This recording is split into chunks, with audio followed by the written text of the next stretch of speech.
Let's see what's happening. There we go. I'm unmuted now. I'm good. Hey, it's Wednesday. Yeah, but we Hey, got a lot of background going on. a lot of background noise. It had the music. Our theme music didn't want to stop Right, I today. saw that.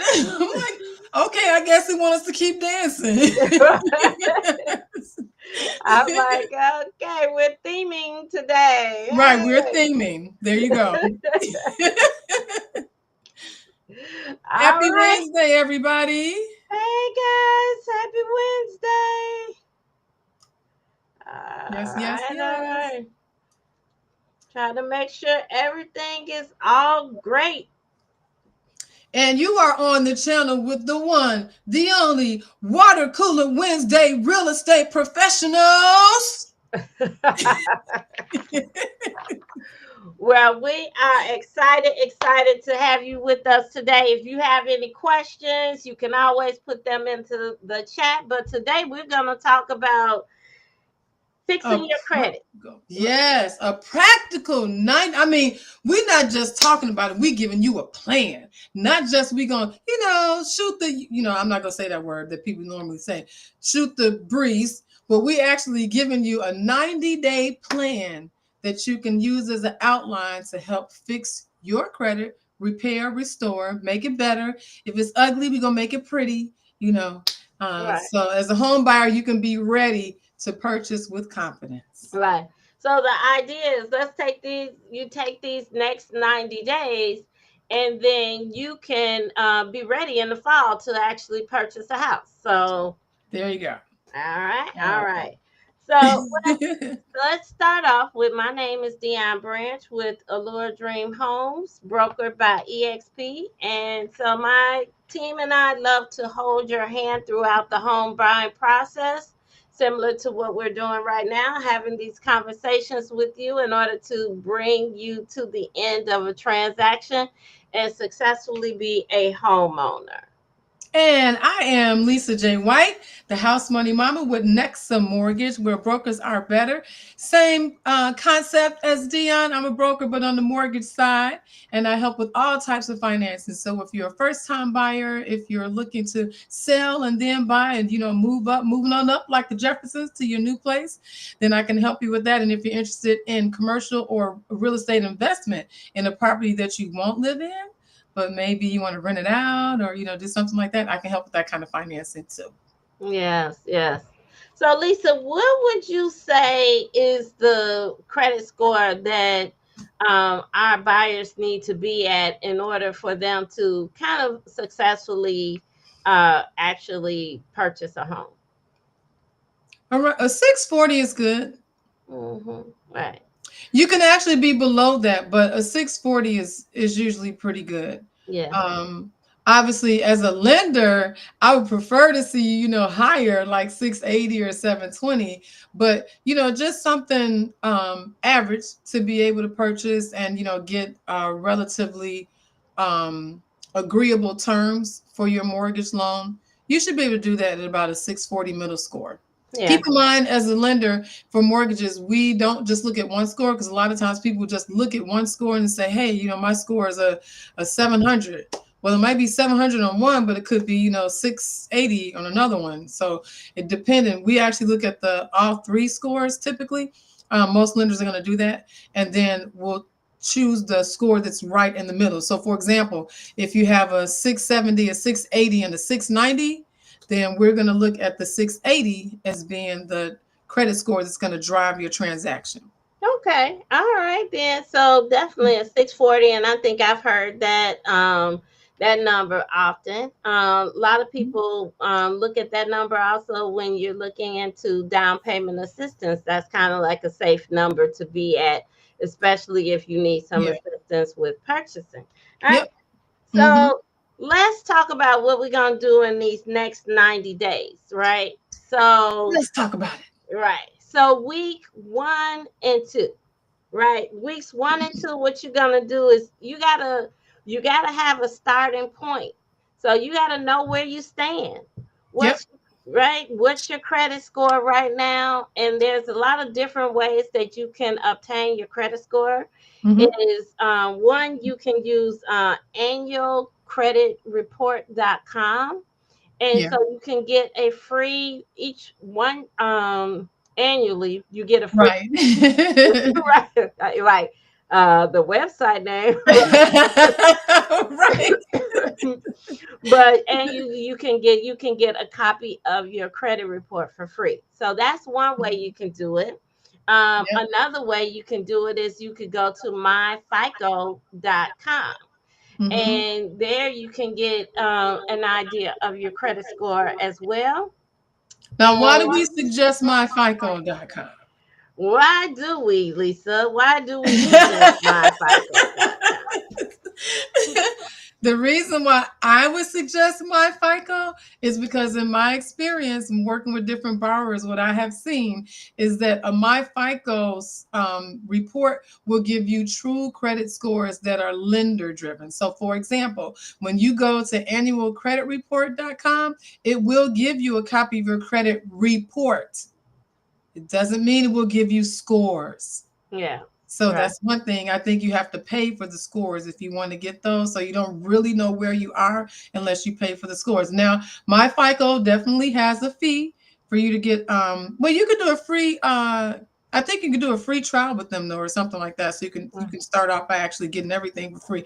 But their scores and their algorithms and stuff that they're going to show are really truly they mirror what a lender would for example, I had a person, I'm not going to give anybody's name, but I had a person that went to my FICO. They pulled their credit, said, oh, my FICO says this is, let's just say I'm 620, 640, and 695. And I said, okay, let me check it out. Then I pulled it as a lender for their mortgage score.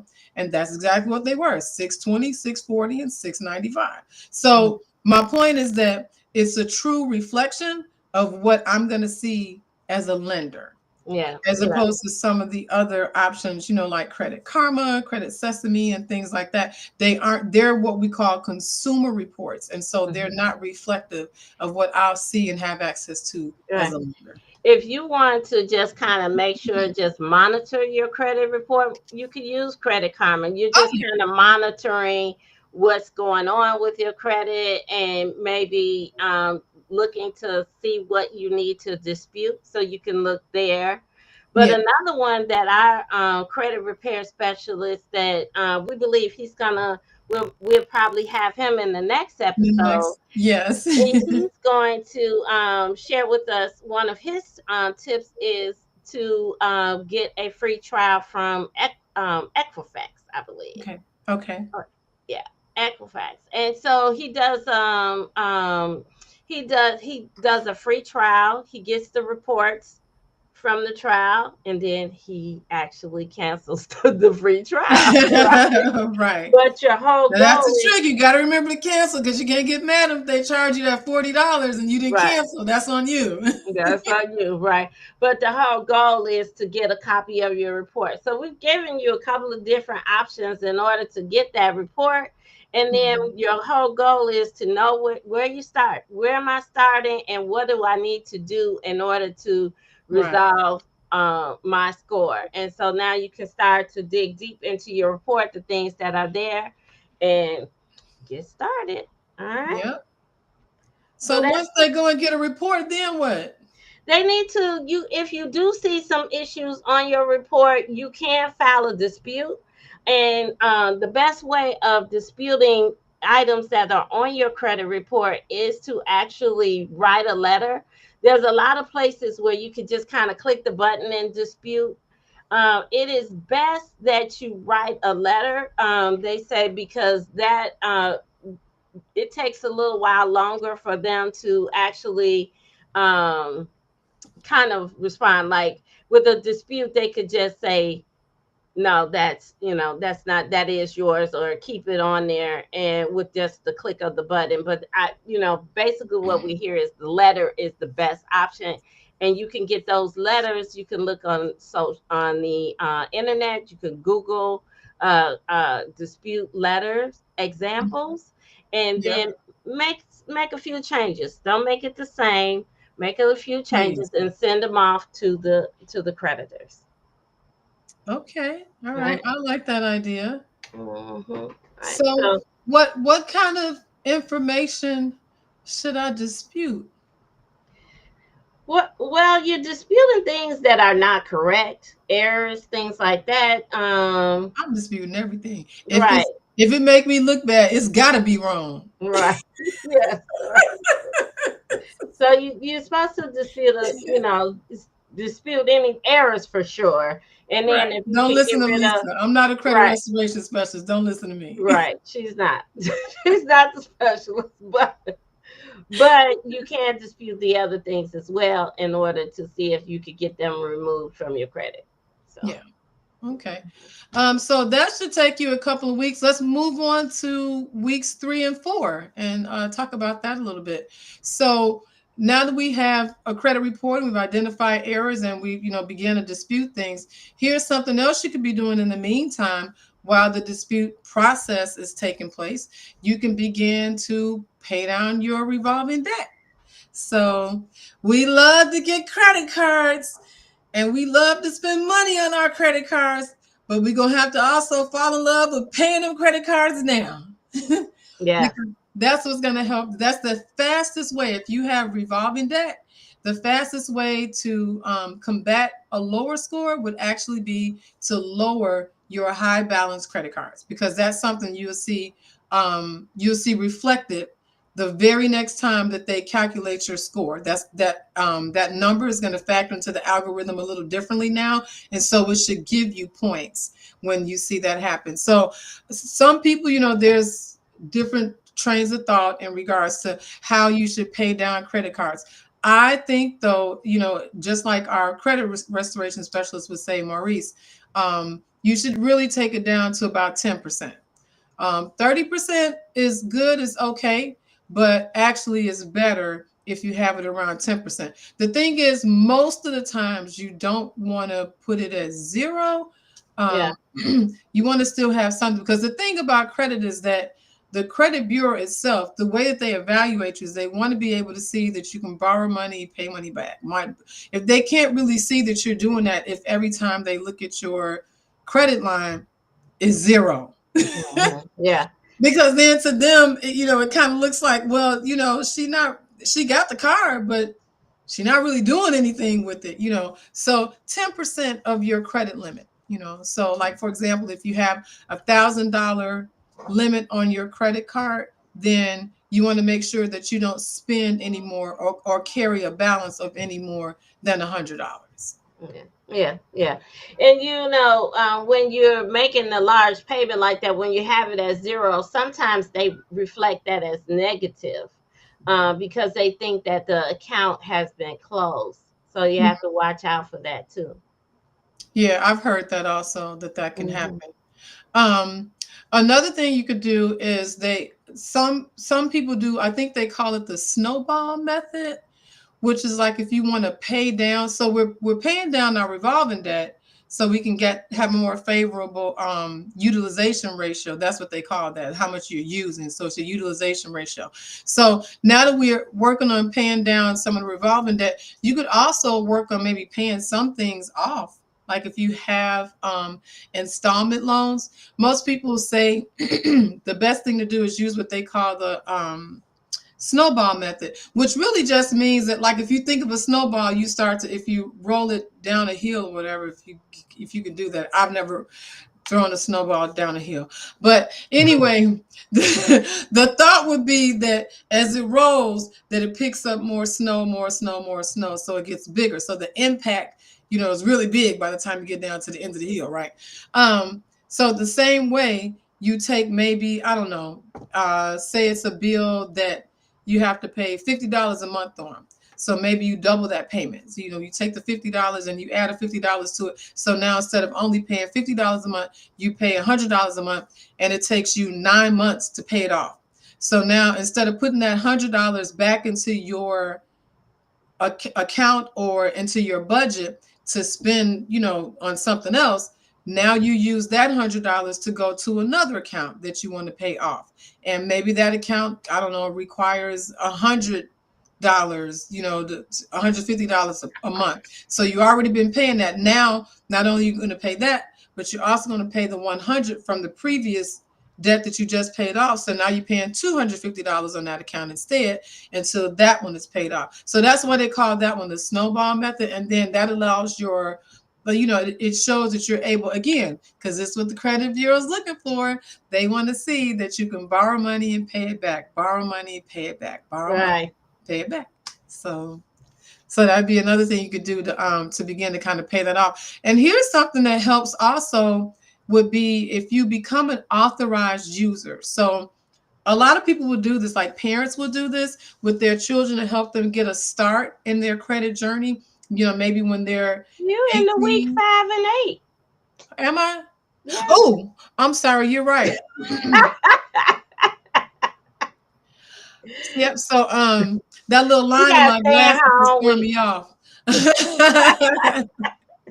And we're gonna have to flip flop it now. So you're gonna have to skip over that when you get to week 5 and 8. So the become an authorized user is something that sometimes parents do with their children, where they'll add them onto an account. They won't give them a card. You may not give them a card, but they get to reap the benefits of your positive history. So then that in turn helps them to start build history as well. Okay, I'm done. uh, yes. So one of the things Lisa missed is in weeks 3 or 4, you can make sure you don't start any new credit as well, right? So while you're trying to decrease your credit, it's not good to go ahead and start any new credit as well, because especially if you're interested in purchasing a home, one of the Yeah. things we talk about for sure is don't go buy a new car, right? So, so, so we know we're Yes, talking let's about wait on the yachts, please. right, right. So those things, those things like that actually build more debt, and that causes another issue as far as how much home you can buy. But they also show that you have it's additional credit that you actually owe as well. So definitely do not start any new accounts. And then now, into weeks 5 and through 8, you can make one-time payments. One of the things is we talk about is making sure that you make your payments on time.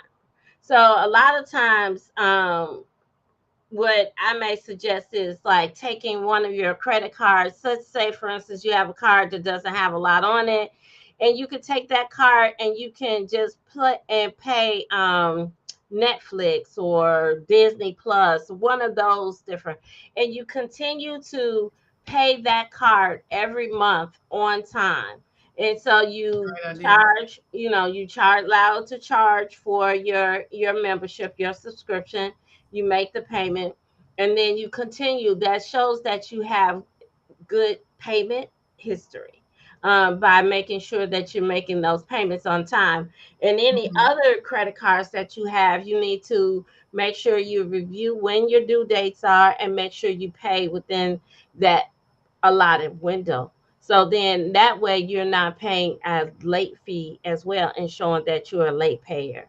So you want to make sure Yeah. you stay away from paying late on any of your accounts. But the revolving with the Netflix or the Disney Plus, Hulu, one of those different, and just choose one and just one card and just keep paying.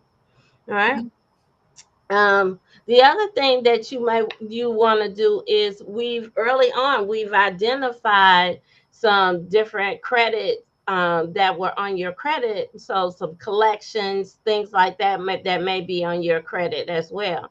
You Yeah. want to negotiate with the creditors, right? So you don't have to just pay the credit off right away. You all off. You can negotiate with them, or you can say, "I'll pay it all off, but if I pay it in full, I want you to delete this from my credit." Mm-hmm. And so then that way you're paying them, and that is affecting your credit in a positive way, because sometimes you'll make a payment and they'll just still leave it there on Yeah. your credit, because typically things roll off, I believe every 7 years. I believe that's what it is. It's Don't supposed to quote be me. 4. I think it's supposed to be 4 or 5, but 4 or 5, right? So don't but quote me. usually what happens is you'll see creditors like collection agencies, that's one of my pet peeves. I hate that. Is that they'll keep an account for like 4 or 5 years and then they sell it to somebody else. And then that time clock starts all over again. It's like you never get from underneath it. Yeah, yeah. Yeah. So negotiate, contact, give them a call, contact them, and let them know you like to. One, either you want to pay a portion of it off, and they write out the rest, or or either or, whatever that negotiation you want to do. But say Yeah. that I want you to remove it from my credit. So that will be definitely a way of increasing your credit as well. Mm-hmm. Mhm. So, yeah. And what about goodwill adjustments? What is that about?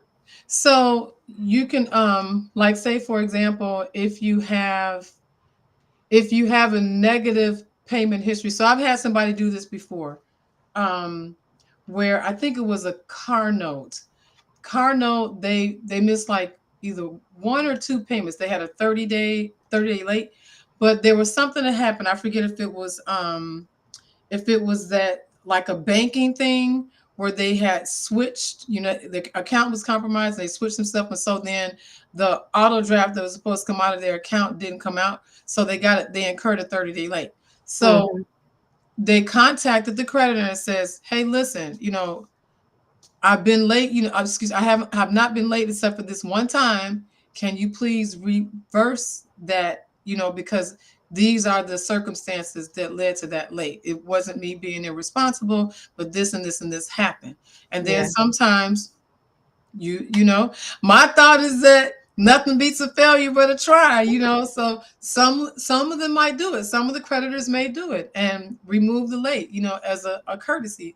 They can do that. People and you probably don't want to talk to the person that just answers the phone, like the first person. You're probably going to have to go above them because they're trained to just spit out certain verbiage. Oh, well, we have to report accurately. Well, you are reporting accurately for what you're reporting, but you're not reporting that. Like Mhm. you may not be able to get that argument passed with them, but you may have to talk to their supervisor or something. But you can request goodwill adjustments. They don't happen as frequently as they used to because they used to be a lot more lenient to help out. They're not as lenient anymore, but they're not completely gone either. So my Yeah. thought is, try it, see what It's happens. always worth it to ask and inquire, so that you can, make sure to see if you can get some adjustments to help with your credit. The thing is, when you're monitoring your credit score as well. So now we talked about early on, like Credit Karma, things like that, where you can actually monitor your credit. So if you're actually monitoring your credit, you can see those things that take place right in the beginning. So right away, so you can make sure that you can contact someone and make those adjustments before they're sitting there for a long period of time as well, disputing, making a dispute right away. Mm-hmm. So. Good points. So I think that takes us to the last couple weeks, weeks 9 through 12. Yeah. So you actually kind of already alluded to this when we talked about Credit Karma and stuff like that. To just use a credit monitoring service, because now you're at the point where you've dealt with the negative stuff, all the suggestions that we gave you for getting your report, for looking at the different errors, disputing things, and making on-time payments, becoming an authorized user. After doing all of that, now you should be at a point where you're starting to see the fruit of your labor. So Mm-hmm. you do still though need to make credit monitoring like a regular part of your life. It should be a habit by now because we're in week 9. So it's been a couple of months that you've been consistently working on these things. So at this point, you really should subscribe if you haven't already done so. Your free trial should be over. So just go ahead and pay the people. Yeah. Or use Credit Karma, because Joe that one, Credit Karma is free. Mm-hmm. yep, they don't charge you for that one. But just get in the habit of, keeping up with what's going on with your credit. Set up the alerts that when, you get below a certain threshold, that it'll send you an email or a text message or something like that. You want to continue to track your progress and, see what's going on, and pay attention to the trends. That is everything. If you pay attention to when you do different things credit wise, how is that impacting what you're seeing as far as your scores, and things like that. And then just, being consistent. Right. And you always can make sure you contact a credit professional. So sometimes it might be a little bit more than what you can handle. And so we have credit professionals that we work with that can assist you in this process and Hmm. making sure getting your credit where you need it to be. And so, like Lisa discussed earlier, she said a 640 is where you're at, where you need to be. And sometimes it may take a little time to get there. You might not be able to get there in the 90 days, but you definitely shouldn't give up because there Yeah. are people out here, they ask, how's your credit? And they were like, oh, my credit is good. Right. So you should be proud, just like everyone else, is let everybody know your credit is good too. When they say Right. that, I know it's over a 700. I don't even ask Right. anymore. Right. Because they've invested in their credit, and we Put should that all work do in. that. Right? Yes. They put their work in and make sure. So we should always make sure we all do the same thing, and and follow these tips. And so we can definitely provide you all a user's guide or these 12 steps if you're interested, a little cheat sheet just to help you with your credit and your our little 90-day tips. Yep. Mhm. And then, of course, if you, like we mentioned before, if you do need more detailed help, or you have deeper concerns or issues, we do have a referral for you. You have somebody who's part of our team. His name is Maurice. We can always give you a referral to him so that he can, that's his thing. Dion's specialty is real estate. My specialty is mortgage loans. His specialty is credit restoration. Yes, yes, yes. And so we hopefully next week we'll have Maurice with us. We wanted to go ahead and get started on this credit repair, but next week we're gonna dig in a little deeper on it. But let's give them a few tips before we leave. Okay. Before we jump, What right? you got? Well, the first one we already said, don't buy a car. Don't buy a car while you going through this. Okay. Please no. Please don't do it because you'll see a big difference in what you can actually purchase if you purchase a new car. Oh yeah. Um, right. It will definitely affect your purchase amount. So you might be thinking, oh, I can buy a $300,000 home, but purchasing a new car with these Take it cars down to 220. takes you down. Takes you down. So Right. don't do that. So these are some tips for the home buyers. Keep your accounts open. Right. Don't close any of the accounts. You bring them down to low. You may not even want to bring them down to zero. You might want to bring them down to as low as possible, leaving a little amount on there, and maybe adding a little charge here and there because you want them to think that your account is open. And sometimes when you close a credit card that you've had for multiple years, that affects you because that card might be showing you has your history. And Yeah, so history is one of the different attributes on your credit score it is. that affects your score, and I think it affects it the most. So you have to be very careful with closing accounts. Don't close the account. Yeah. Good advice. Hmm.